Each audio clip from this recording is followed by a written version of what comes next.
नमस्कार मंडळी, कुकिंग एक्सप्लोरेशनमध्ये सर्वांचे खूप खूप मनापासून स्वागत। तर आज आपण बनवणार आहोत उपवासाचे गुलाबजामुन। तर त्यासाठी आपण इथे पाव किलो रताळे घेतलेले आहेत शिजवून।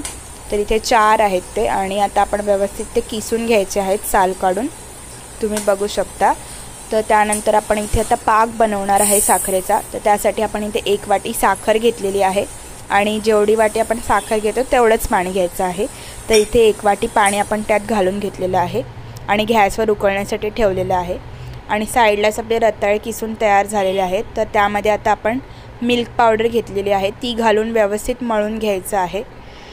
आधी व्यवस्थित आपण मळून मिक्स करून घेऊया आणि मग त्यामध्ये थोडं थोडं करून मिल्क पावडर घालायची आहे, एकदम घालायची नाही आहे। जेवढी गरज आपल्याला पडेल तेवढीच मिल्क पावडर घालायची आहे।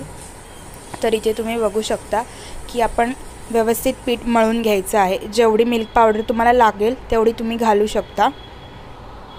इथे मी आधी 3 ते 4 चमचे घातलेले आहे आणि मग नंतर अजून 2-3 चमचे घातलेले आहे आणि व्यवस्थित मिक्स करून घेतलेले आहे।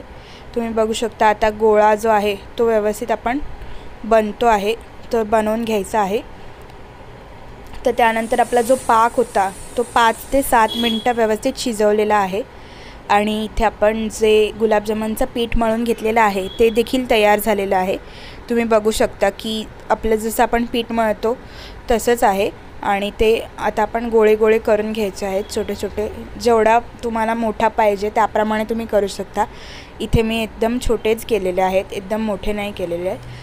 तर मग आता आपण इथे ते तळण्यासाठी तेल घेतलेलं आहे कढईमध्ये आणि ते तापवायला ठेवलेलं आहे आणि अशा प्रकारे आपण सगळे जे गुलाबजामुनचे गोळे घेतलेले आहेत बनवून ते तळून घ्यायचे आहेत आता। तर इथे पहिले तेल चांगलं तापल्यावरच घालायचे आहे आणि लो फ्लेम करायची आहे, हाय फ्लेमवर एकदम नाही शिजवायचं आहे, लो फ्लेमवर शिजवायचं आहे। पहिले तेल तापवून घेतलेलं आहे आणि आता आपण सगळे तळून घेतलेले आहेत अशा प्रकारे। साधारण 5 ते 7 मिनिटं लागतात तळायला। तर इथे बघू शकता तुम्ही की कसे झालेले आहेत।